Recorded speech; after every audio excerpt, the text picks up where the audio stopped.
What's up, boys and girls? Your boy TeKRaJ, and I'm back with some more gameplay with the gold team that I showed you guys.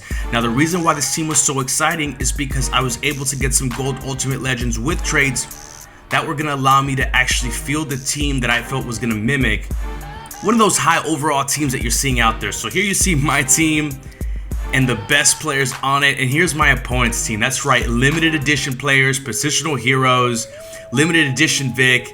So obviously this is not just anybody that I'm coming up against. Now my opponent went for it on 4th down early, and I could tell right away, guys, that this was somebody that was not used to playing and actually having a focus on his scheme.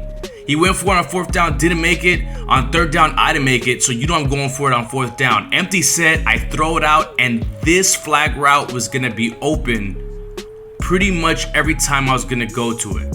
I didn't score a touchdown on the previous drive, but here I am bringing it in with beast mode. We're up 7-0 early, guys.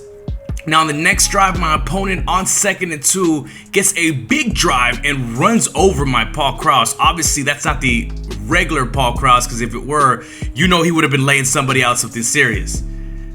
So here we get a sack on his Vic, and right here he tries to throw it over the middle. We get a tip up in the air, and Brian Dawkins with the interception. One of the good things, guys, about speed not just being overpowering this year is the fact that I'm able to actually have players with trades play the way that they're supposed to. Now right there I had a nice little run. I got shut down, but once again, guys, this guy was not usering anybody. I was able to once again hit a corner route, and that route was pretty much open all day. So I could tell this guy was just not used to having to use his skill or even his scheme to try to make pretty much anything happen. Right here, I was just picking him apart on defense over and over again, and anytime somebody starts stalling, you know what time it is. So my opponent pauses it and concedes defeat, guys, only down 7-0. I mean, I guess, I don't know. I mean, maybe he was frustrated from all the games past or whatever it may be. But we jump into the next game. I was hoping, you know, maybe we had somebody closer to our skill level, but as you can see, even though most of these players were chemmed out, a lot of them are pretty much rated 98 overall. And once again, guys, these corner routes were pretty much open the entire game. Now, this opponent wasn't a scrub like the last one as far as the scheme goes. He was a little better, so I had to mix it up a little bit and pretty much find holes in the zones. Now, of course, I've been gone for most of the season, but you know, guys, I love running the ball whenever I can. I just never really had a scheme good enough. And like I said, it just feels great to be able to play with players that aren't in the high 90s in speed and still feel like they're quick and they can make things happen. And right there, guys, you see Tim Brown catching it in a tight window that Steve McNair was able to deliver it. And right there, the interception by Bud Dupree, guys, I was not using him. That was completely computer controlled, and he still came up with a nice pick. So I'm quickly up 14-0, but whenever I could tell that it was blatantly obvious that I had a gold team against somebody who had elite players was stopping the run, guys. It was the one thing. I guess maybe our run defense isn't great overall, but even still, right here you can see everybody pretty much dominated their blocking. After that last patch ban where they picked up offensive line blocking and defensive line play, it's really noticeable, especially whenever you have a huge skill gap. And then once again, guys, I was driving on my opponent, only up 7 right now, and right here a big run by beast mode to able to get us a nice little 1st down. 2nd and 4 later on in the drive, Steve McNair sits back, and I thought I was able to complete it, but he wasn't able to hold on there. 3rd and 4, I threw it out, and that was a dangerous throw. It could have been an interception. I threw it late, so I had to settle for the field goal. 17-7, only 1:53 left in the first half. Right here, my opponent takes a page out of my playbook, completes the corner route, and then on 2nd and 5, guys, here it goes again. Look at all the blocks. Look at all the blocks right here, and as Ezekiel Elliott's able to cut it loose for a long freaking touchdown. 17-14, I roll out, and even though I got a lousy animation there, guys, one thing I was noticing with the gold Steve McNair, and this may be an issue even with the ultimate legend Steve McNairs, let me stop real quick because I just remember what happens on this play. Right here, I get aggressive catch, but that was my fault. When I clicked on, I didn't click onto the right defender, so I wasn't able to swap. My opponent comes back to tie it after I was up 17-0 in the second half. He's gonna roll out, and I'll finish my thought here in a little bit. Look at me getting bomb squad on, guys. But one thing I noticed is that Steve McNair's release wasn't fast, and maybe that's why a lot of you guys like Vic, because he does have that gunslinger trait. So I had to go back to work, down 7. I knew I needed to be nearly perfect, guys, so I roll to the right and see right there, that's probably where having a Vic card would have been helpful. Even though Steve McNair can throw okay on the run, I never felt like I could stop and plant because I was going to get sacked if I was being chased. And then right here, guys, I threw it late again. Obviously, I can't be going to the same well. I thought I was done for right here. 24-17. My opponent's going to throw it up the middle. He's not going to make it on 3rd down, but he's going to go for it on 4th.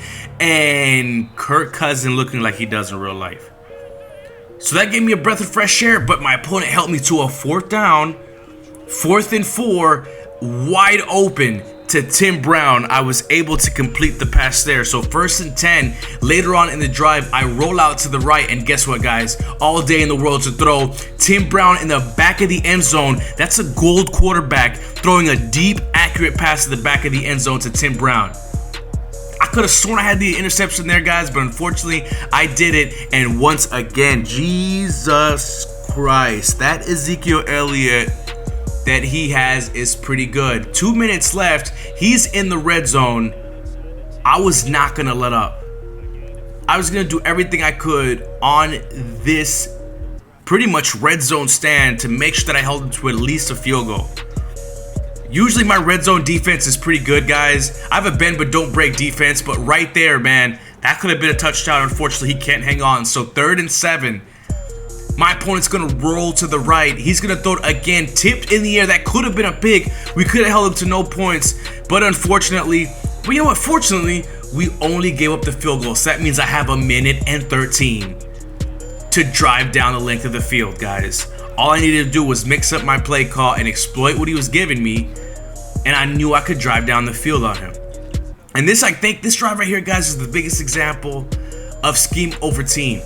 Because I was just basically throwing away from his user the entire time, and he really didn't know where to go. And over the middle right there, Tim Brown gets hit hard, but when I needed him the most, he was able to catch pretty much everything I threw to him. And speaking of Tim Brown, here he is once again with the great route running down to the 1-yard line. And somebody who's been quiet all game that I really didn't throw to, Chad Johnson, that's who I was going to on this play, baby.